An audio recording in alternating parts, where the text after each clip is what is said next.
Okay guys, I just started streaming, and well, this is the part 5 of upgrading the conveyor belts to Mark 5.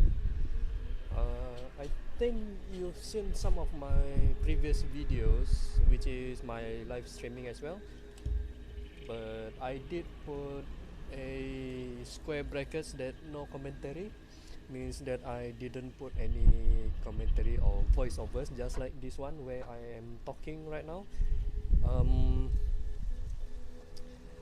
I have my circumstances where I didn't go for commentary. One of them is mainly because, well, I'm in somewhere else, not in my house. That is pretty normal for me, and my house doesn't have any internet. Usually I do commentaries only when I am alone at this place, which is, I think, can be called as close as an office, but more like a co-working office space. Oh, okay, I just ran out of gas for this Explorer over here, and this is the last stack of the fuel that I am carrying with my Explorer right now. yeah, I do have access to this co-working office space. Maybe I won't be able to do live streaming in the future anymore. Who knows? But we'll see. Future is full of unknown possibilities. Who knows anyway?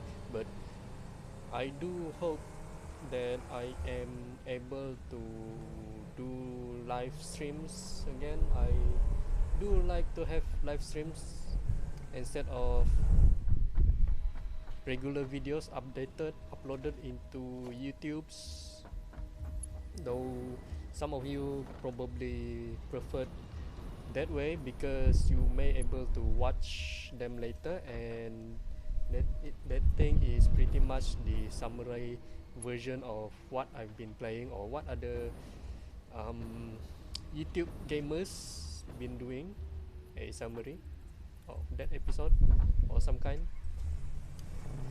But right now I am focusing on building up my followers, which is you guys, the viewers. With that, I do hope get gradually following me. Um, Although right now, yes, I am still kind of stuck in terms of what kind of topics I'm talking about. Um,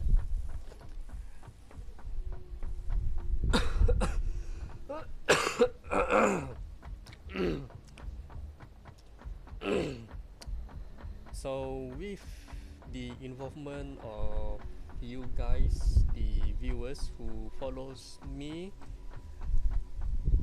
um, I will have better engagement with you guys in terms of what should I what should I discuss with you guys. Maybe like um, what would you guys be going to ask me instead of just trying to bring up some random topics.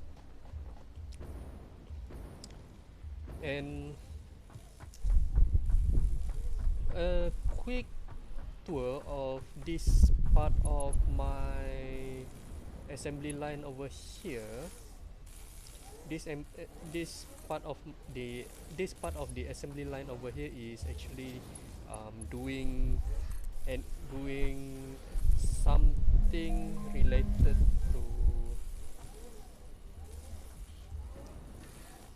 something related to um, steel ingots, where the steel ingots, you have to make steel ingots with a furnace instead of a smelter. The furnace, you need a coal alongside with iron ore to make steel ingots. And I thought that this is the good place to make the assembly line that involves the steel ingots, because I don't have to transfer them all the way up until that canyon over there. I do have another assembly lines over there that involves other materials, advanced materials. Hold on a minute.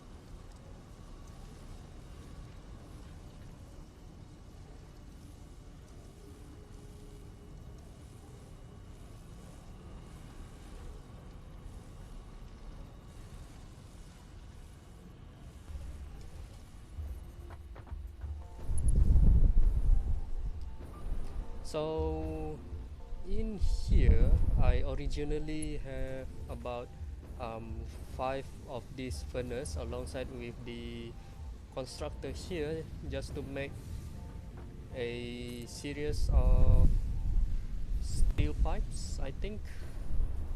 Is it steel pipes? Okay, I'll check later. I think it is steel pipes.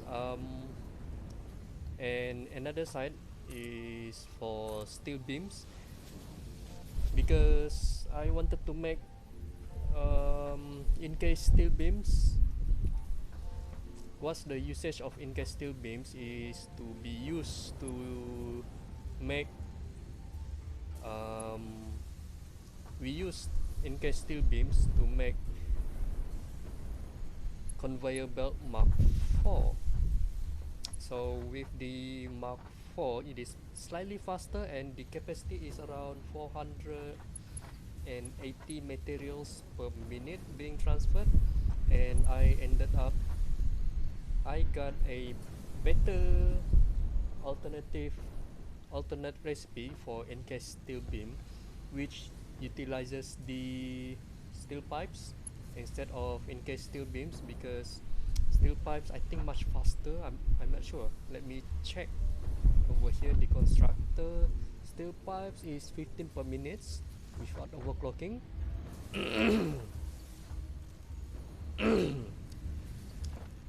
And steel beam is 10 per minute, means that if I were to use the alternate recipe to make encased steel beams, which is the steel pipes and the concrete, mind you that both of the alternate recipe for the original and the alternate recipe, which utilizes either steel pipes and the steel beams, involves concrete. Both of them uses concrete.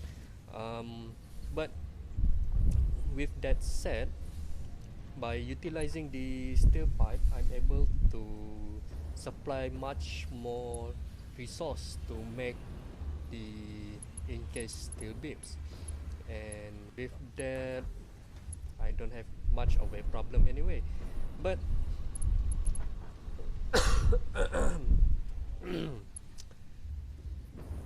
but I do run into issues where I didn't produce enough steel pipes to supply the heavy modular assembly frame over there, as well as this encased steel beams assembly line over here, which requires 5 as well. 5 of them means I need 36 per minute times by 5, 15, 180 steel pipes per minute. Yes, about 180, but I only supply them about I only supply them about two two or three of the steel pipe production over here, means I supplied about 45 per minute, even though if I were able to overclock them, it's still not enough. So where am I stuck over here? Oh, okay, this one. So this conveyor belt over here is the main purpose of this conveyor belt is to supply more steel pipes to this assembly line over here that utilizes the steel pipes. And over there is another advanced material processing assembly line over there, and top of that platform, 3 of them used to make beacons. Another 3, I think some about another 3 is to make, no, another 6 of the manufacturer is to manufacture Nobelisc. Another 3 of the manufacturer that produce a Nobelisc assembly lines will be used for creating cartridge used for the purpose of being an ammo for rifle. Rifle is a very good weapon, a long range weapon, compared to the rebar gun, where you have to manually. The rebar gun is like an action pump um, toy gun, where you shoot, where you recharge the pull back the springs, the spring of the rebar gun, and then you shoot away with that with the iron rod ammo. It's not iron rod per se, but I think it is a spiked rebar as an ammo. But between shots, it only has about one round per reload, and the rate of firing rate is quite low with that, because you have to pretty much reload right after you use that shot. Means that you shot something, or maybe just for fun or sniping. But also one of the problem with the rebar gun is that it doesn't go straight, it arches downwards, because it's not propelled by a small explosion, just like rifle does, or like a sniper. While sniper is powered by a small explosion, more like just your regular conventional rifle, where the bullets often travels straight, and also you are able to snipe your targets much longer range compared to the rebar gun. I think I think this will be the final part of upgrading all of the conveyor belts to Mark 5. Although I don't, although you guys might not see that I don't really need to upgrade to Mark 5, but because, for example, that this part over here, the limestone over here is pretty much filled up, because this constructor is pretty much slow on processing the limestones. um, while, for example, that this part here also already max on that assembly line over there, and I still think I will make that regardless. I will upgrade to Mark 5 regardless, because who knows, if I decide, if everything decide to be used, like the finished product being used, and then, for example, that I use a lot of them just for like unlocking another tier or another technology or something else, then the raw material supplied to the facility over here, one of the